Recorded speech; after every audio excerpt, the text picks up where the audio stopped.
I dag er jeg blevet inspireret af en klog mand, som har sagt noget om mentoring. Så det vil jeg tale lidt om i dag, og jeg har egentlig kaldt videoen mentor eller mor.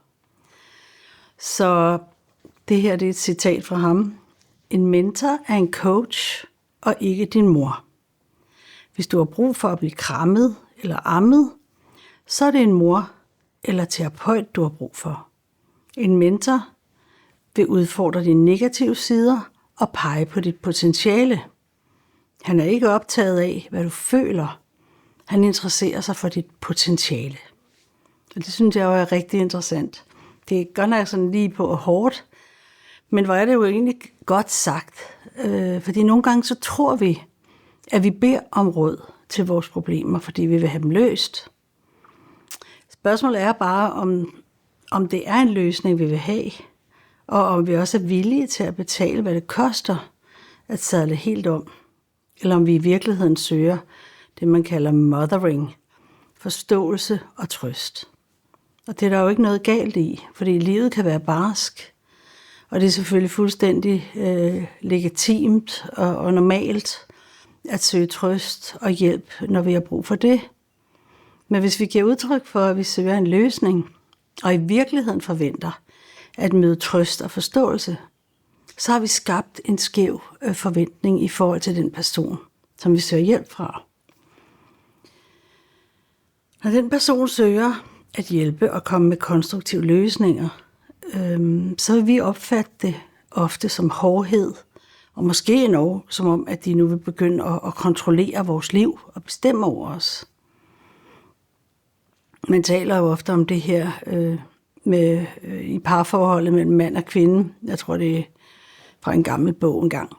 Men det her med, at manden han tager løsningskasketten på, når kvinden lufter alle sine problemer og udfordringer. Og det er sikkert politisk ukorrekt og blevet umoderne. Men der findes jo stadigvæk mænd og kvinder, og der er ligesom nogle forskelle, tænker jeg. Ikke? Så når kvinden hun snakker og lufter alle de her ting, eller vi kvinder gør det, jamen så søger vi jo ikke, at vores mand han skal tage en løsningskasket på og begynde at forklare os alle mulige ting. Med andre ord, vi søger ikke en mentor eller en coach, men vi søger en, der bare lige vil lytte og forstå os. Og ultimativt elsker du mig. Det er det, som vi altid skriger. Det er det, kvinden altid skriger på. Så man kan egentlig sige det meget enkelt, at hvis man vil have trøst og medlidenhed og forståelse, jamen så er det jo nok en kæreste eller en ægtefælle eller en ven eller en mor, eller måske også en præst, som man bør opsøge. Har man derimod besluttet sig for, at man vil have en forandring og et kvalificeret råd, fordi man erkender, at man har et problem, og man ønsker ikke at fortsætte som det er, jamen så er man også motiveret for at få en mentor. Og så er det jo faktisk sådan en, man skal have fat i, hvis man kan finde en. Eller en psykolog, som forhåbentlig ikke bare sidder og snakker en efter munden og i virkeligheden ynker en. Det er ikke det, man har brug for, det er ikke det, man søger efter. Men man søger efter en, der er villig til at pege på det her problem, som så forhåbentlig kan blive løst. Så der er altså en stor forskel på en mentor og en mor, kan vi kalde det. Og så tænker jeg så også på et arbejdsforhold.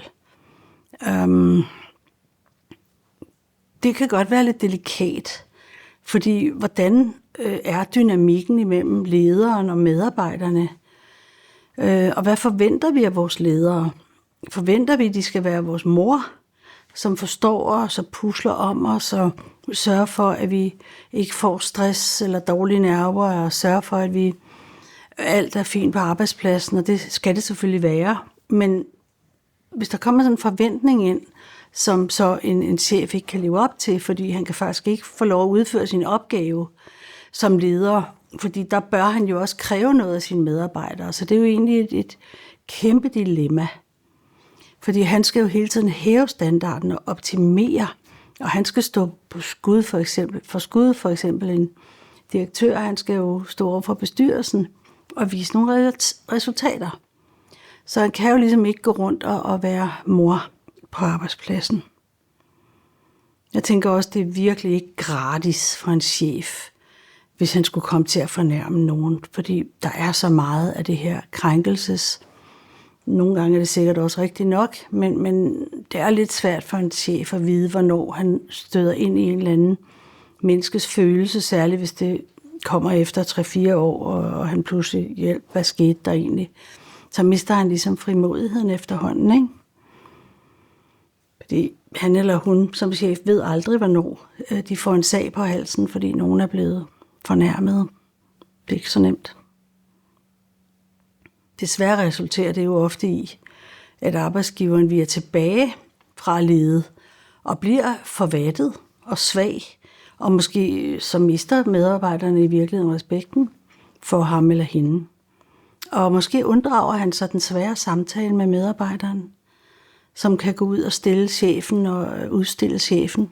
Og helt gratis jo, det kan man altid gøre. Komme med hvad som helst af oplysninger om ham eller hende, uden at det koster noget, og ofte anonymt, hvis det bliver bragt til torvs.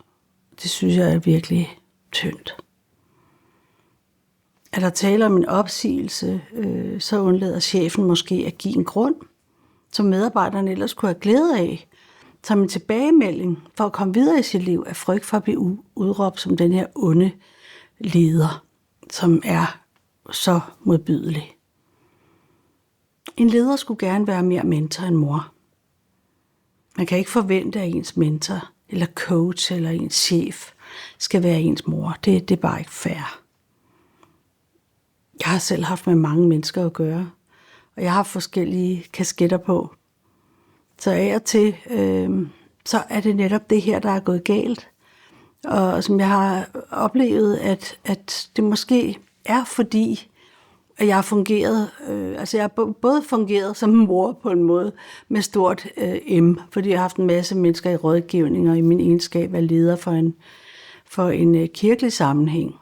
Og dem, som ligesom havde brug for mere, som eventuelt havde forældre eller noget, der blev det jo lidt mothering, fordi jeg også er kvinde og er meget stort kvinde, tror jeg, med Q og mor med M.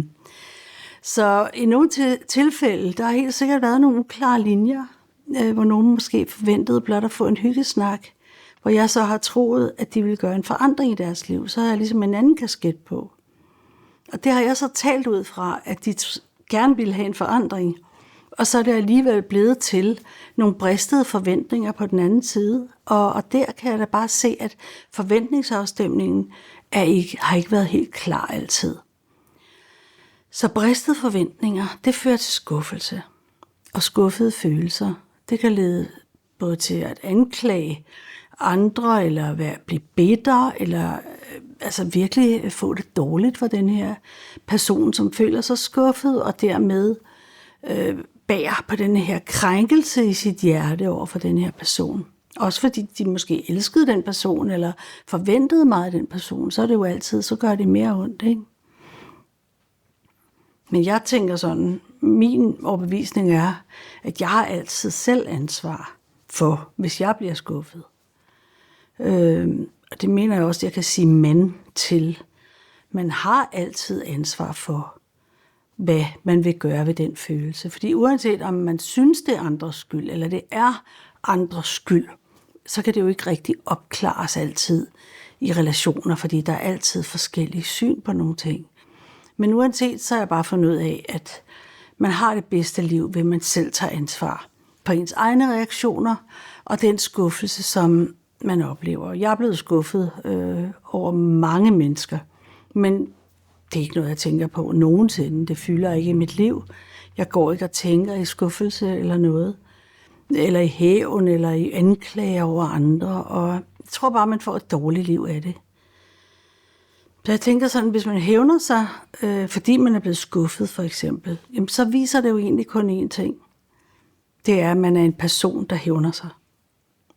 Og hvis man anklager andre, fordi de har skuffet en, jamen, så viser det jo sådan set også bare én ting, at man er sådan en, der tyr til at anklage andre, når man har en dårlig følelse. Bliver man krænket eller fornærmet over bristede forventninger, jamen, så viser det jo kun én ting. Og det er, at man er en, der vælger at blive fornærmet og føle sig krænket og forurettet. Vi har jo vores eget valg. Vi kan vælge at gå igennem tingene og sige, jamen, der er altså det her, der lige ramte mig i den her situation, men jeg skal videre. Og så overlader jeg det, i mit tilfælde, så overlader jeg det til Gud, og så må han dømme i de sager.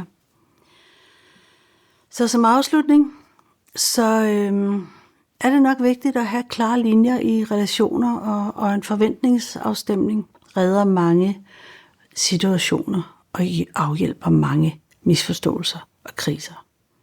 Så det var lidt for mig i dag om at være enten mentor eller mor, eller være begge dele. Ha' en god dag, og tak fordi du lyttede med.